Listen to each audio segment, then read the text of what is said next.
this project is very timely. It's capturing a unique opportunity, I think, as you've heard, and hopefully, again, I think having this talk after the other two talks from Isabella and from Stephen, it's not going to break our intention. I think it works either way, and I think what we're really doing is, as you've heard from Stephen there is this unique world environment in the last 18 months, 2 years, where the public have had to engage with scientific information in a way that we never would have foreseen, or we never would have anticipated. So I think the ambition of Midlands Science to capture that and try and understand so that we can improve the communication of science going forward for everybody, I think it's a brilliant ambition, and fingers crossed that it gives us some really valuable insights. So I suppose my role in this, or in this session, in laying the table for the sessions ahead, really is to talk about what science is, and what constitutes scientific evidence and sources, and maybe to give you some ideas of what to watch out for in terms of characteristics of good science, and indeed some red flags as to what might be not so good science, or misinformation. I've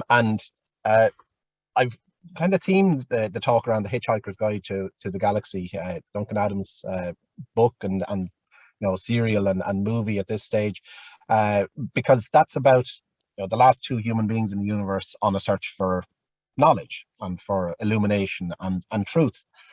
And ultimately, that's what science is. Science is this great human endeavor, traveling through our world, traveling through our environment, trying to understand the world around us and trying to make sense of the things that happen.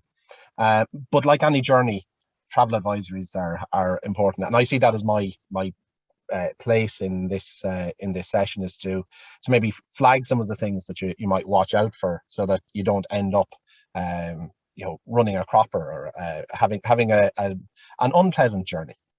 And as you've heard, and Stephen and Isabella have both talked about how scientific information can be mutated and misrepresented, and even in the process of mass media, not even conspiracy theorists, but what you would regard as respectable journalists, taking scientific information and spinning it in a way that mutates, or the nature of the research, or the true meaning of the research, in a way really just to grab attention. And what I've done here, I've selected headlines, and I've deliberately stayed away from coronavirus, because that's a whole other anxiety-inducing slide of bad headlines and misinformation and just mutation of scientific information. So what I'd like to do for the next 10 or 12 minutes is talk about a few aspects of science as a human activity, science as a human endeavor, because that's what science is. It's a human activity. And within that, then, to talk about two of the most important aspects when you start to evaluate a piece of scientific information, or when you're engaging with scientific information. And that's around information sources, and how you can do your due diligence, that magical term, how you can almost I suppose assess for yourself, self-evaluate whether you're going to put trust in the source in front of you. And then we'll talk about quality of evidence. And again, these are massive topics, and we're really just getting the tip of the iceberg here in a 10 or 12 minute talk, because there are whole modules in universities, or even degrees in universities, focusing on these things. So they really are big ticket items, and we are just taking a snapshot.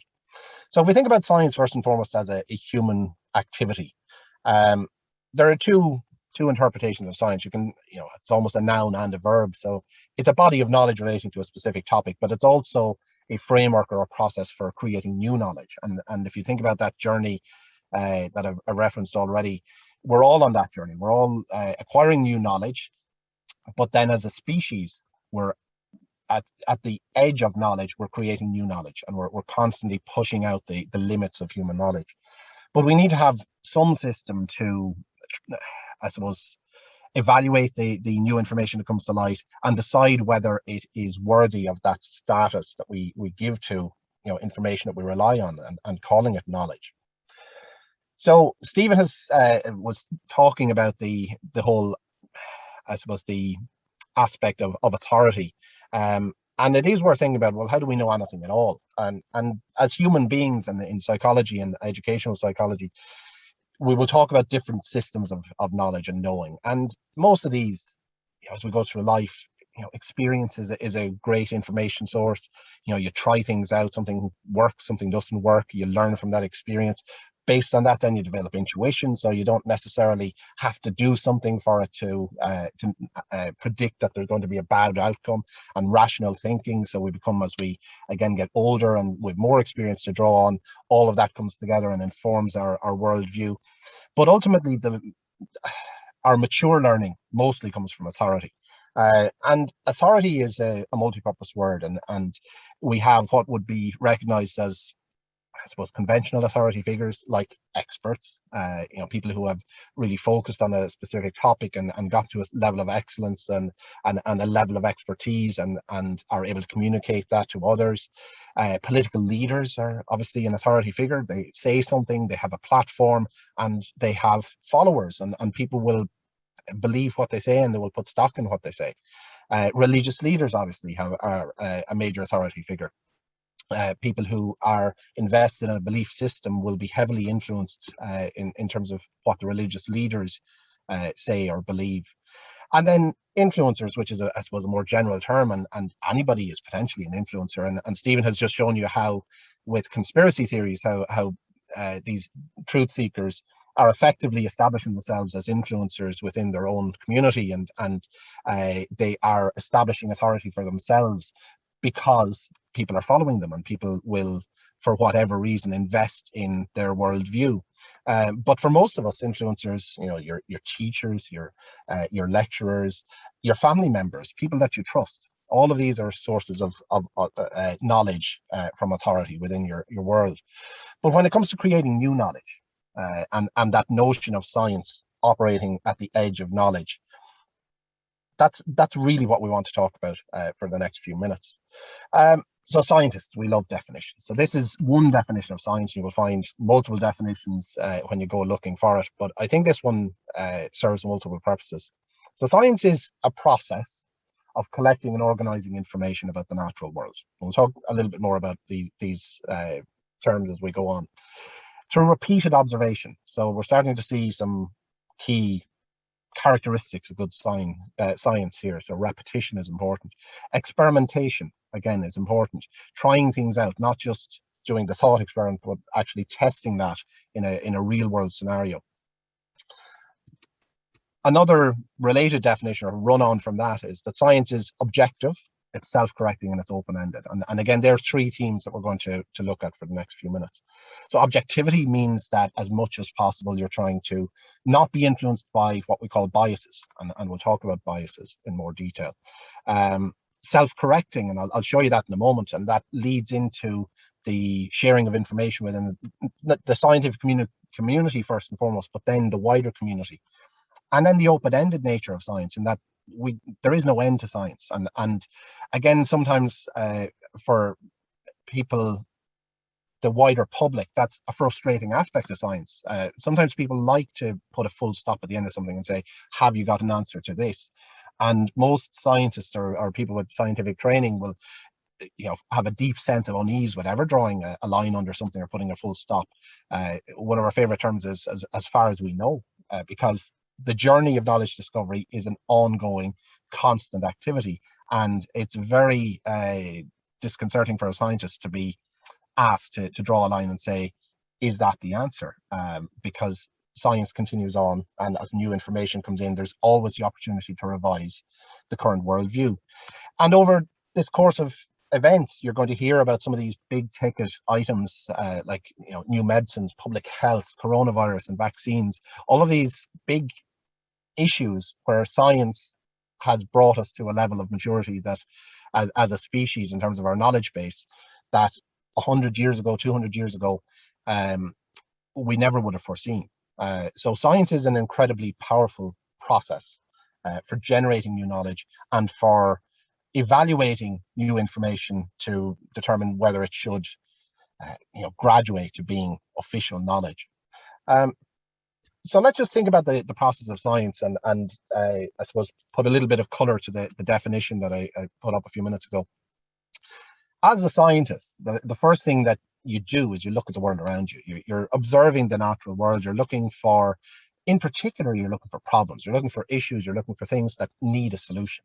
And as the simplest level, scientists are problem solvers, and they're solution seekers. So that process of looking at the world and finding problems that need a solution is the first step. And once you've identified the problem that you're going to tackle, the next stage is generally trying to come up with what we call a scientific hypothesis, a framework or an idea that maybe explains or predicts something about the observations that you've made. The next really important step in a scientific process is the experimentation or the testing of it. So it's one thing to do the thought experiment, to come up with a hypothesis and say, I think this is why this happens, or I think this drug is going to kill cancer cells, or I think that this medicine is going to protect people against developing cancer later in life. They are thought experiments, and without the next step of testing it, that hypothesis is never going to graduate onto the level of knowledge or adding to the knowledge base. So that experimentation is really critical for good science.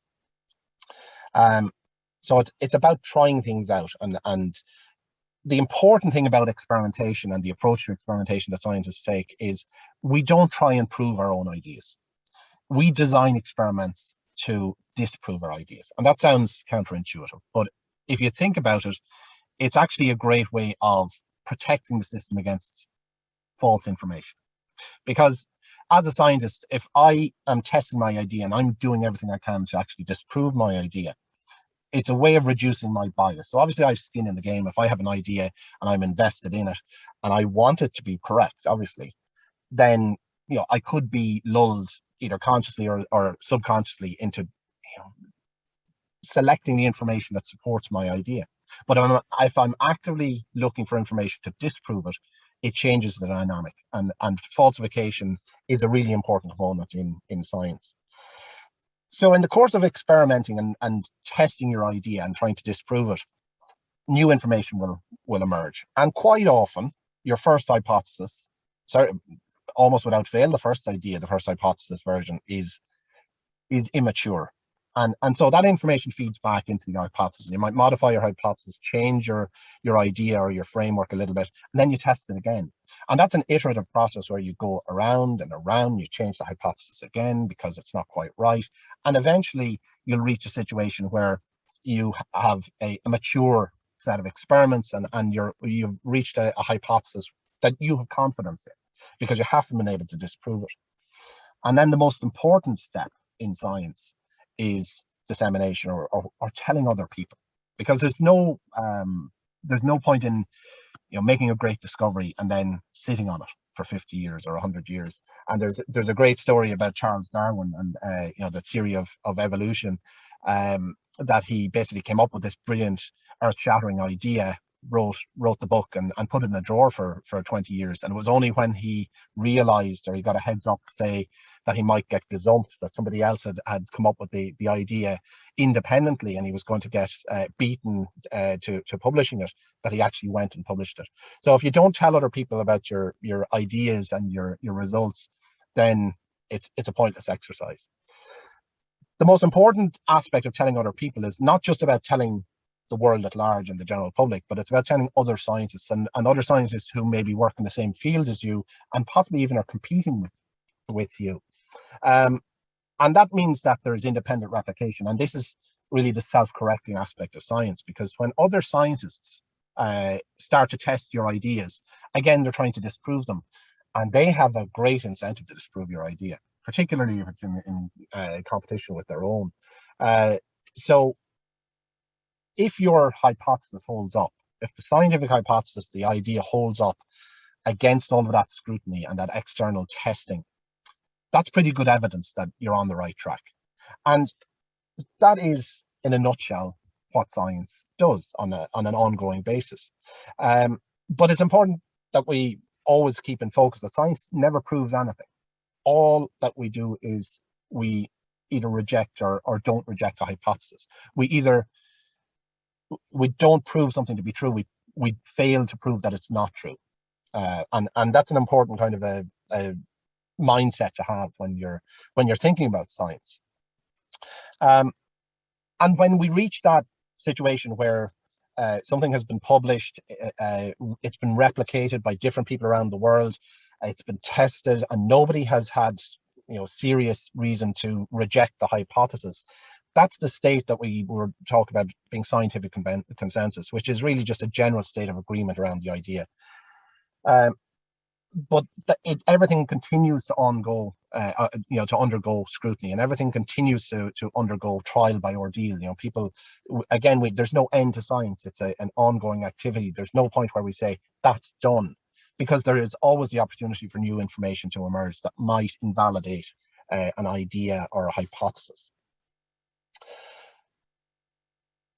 Theory is an interesting word, and it's something that, again, misinformation peddlers and conspiracy theorists quite often use it as a weapon against science, and it's really just through a confusion about language. So when a scientist talks about theory, that's almost our reserved term for a hypothesis that has stood the test of time.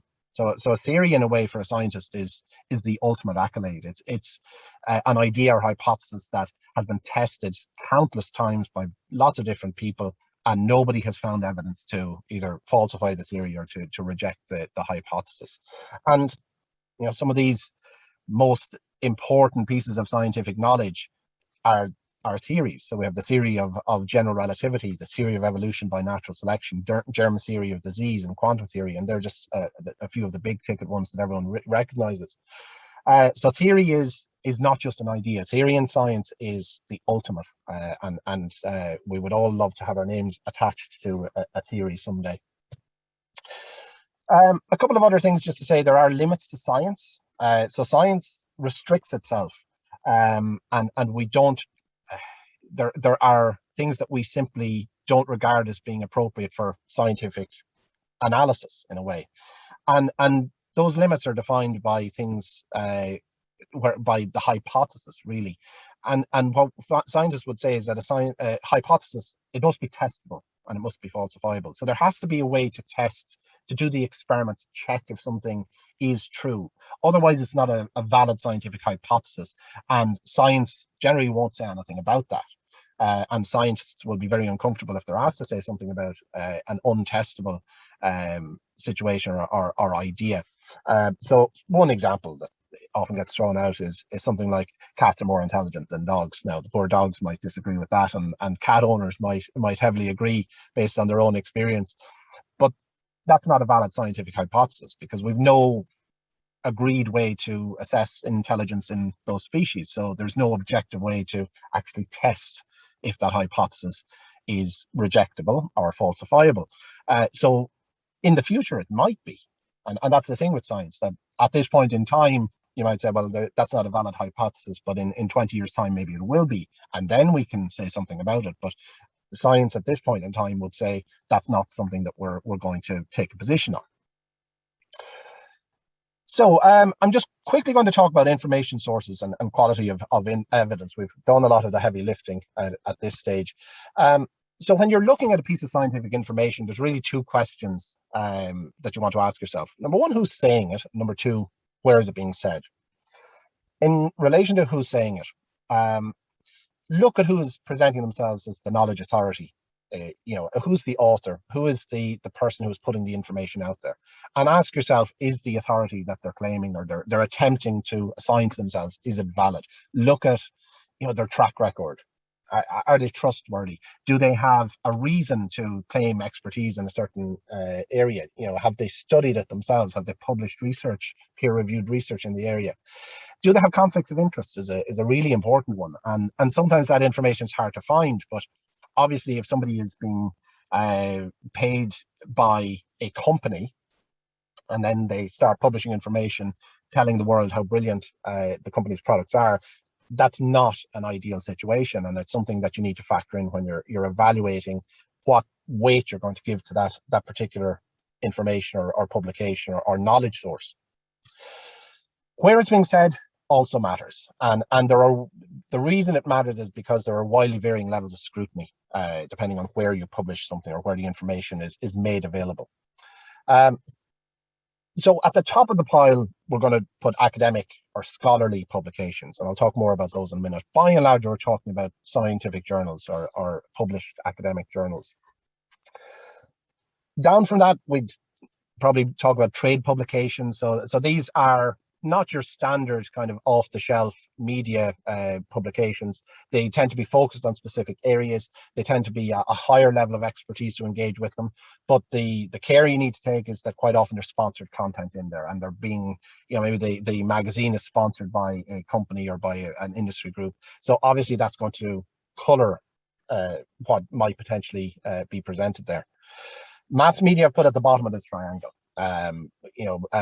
General interest articles, they tend to lack detail. You won't find references in general in mass media. Quite often there'll be unsupported claims and plain and simple advertisements and sponsored content. So what you'll notice is I've put mass media at the bottom of this pyramid, but it's not in red because that's reserved for a different pyramid which doesn't have a top. And Stephen and Isabella have already talked about social media and the internet and the potential toxicity there and the level of care that you need to take. So let's look at the top of the pyramid, the highest level, or what we'd regard as the highest level in terms of reliability. And even within that, again, there's a hierarchy. So at the very top, we'd put what we call systematic reviews, which are articles which collect up massive amounts of information about a topic and reach a conclusion and almost give a state of the nation. But it's the key with a systematic review is that it's collecting up a lot of information over a long time. So it's not a kind of a one-off. Down from that, we have peer-reviewed research papers, which, again, the peer review is when other scientists are evaluating the work. So that's a barrier to entry here. So again, it's almost like quality assurance. But peer-reviewed research papers, they tend to be on smaller studies, and they're done by individual research groups or even individual researchers. So the weight of evidence is lower than a systematic review. And then at the bottom of this particular pyramid is conference communications, which, again, they're a strong form of information, a strong form of communication, but quite often they're not peer reviewed. You will find them online, so you might find an abstract for something that somebody is presenting at a conference. And if it's not a peer reviewed publication, you need to handle with care and have your spider senses tingling.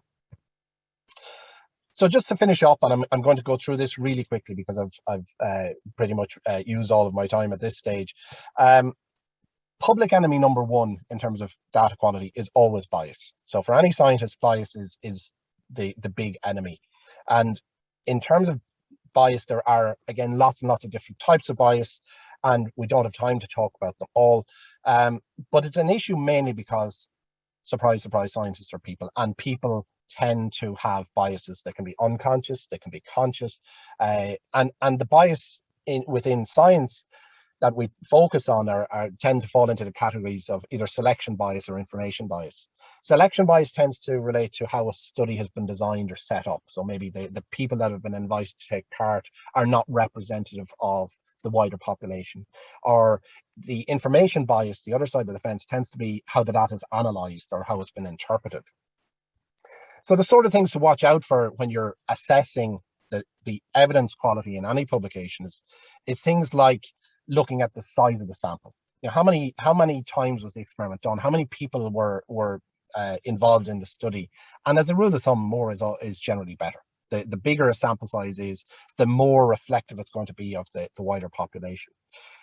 Things like randomization help to reduce bias. It's very difficult to eliminate bias, but you can certainly reduce it. And of course, replication, repeating things, not just doing it once and saying, oh, I found this really interesting observation.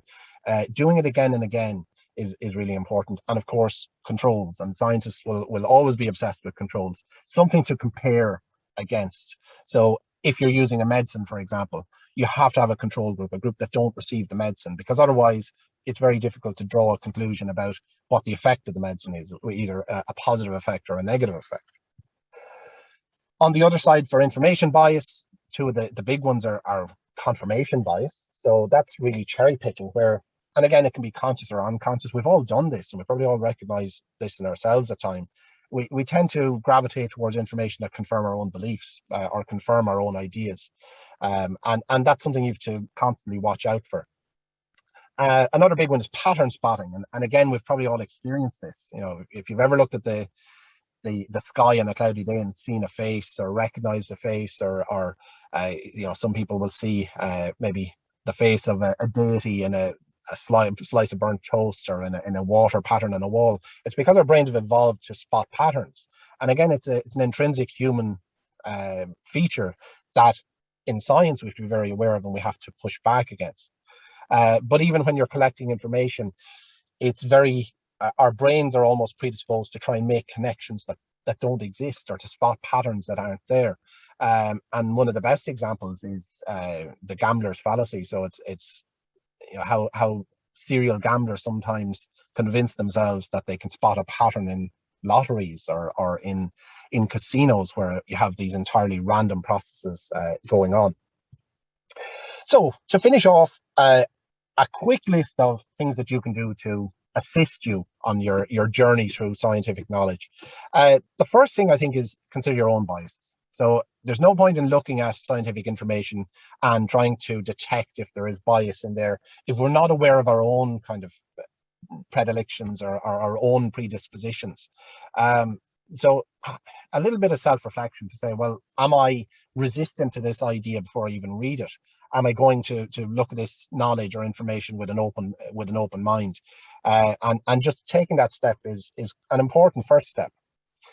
The other thing, and before you read anything, is always put on your skeptic hat. So scientists are the most skeptical people you will ever meet. Scientists will always look at a piece of information and evaluate it and scrutinize it to death. And if you're engaging with the information, you should do the same thing. Identify the sources. So who is involved in the publication? What type of publication is it? Is it a peer-reviewed journal article, or is it a blog that you're reading online? What organization has put it out there? Is it somebody maybe with a conflict of interest? Is it a company who are maybe trying to promote the use of a certain product? Watch out for red flags. So we've talked about some of the sources of bias. Other, commonly misused ones are correlation causation. So taking two independent data sets, sticking them together, mashing them together, and trying to convince people that there's some causation involved with two completely independent sets of data. And the final thing I'd always say is it's always served me well is to think about how extraordinary the claim is, because one of the greatest scientists of the last century, Carl Sagan, I have this or a version of this pinned to my office wall in UCD. What counts is not what sounds plausible, not what we would like to believe, not what one or two witnesses claim, but only what is supported by hard evidence, rigorously and skeptically examined. Extraordinary claims require extraordinary evidence. And the more extraordinary the claim is, the level of expectation rises significantly in terms of what would constitute solid supporting evidence.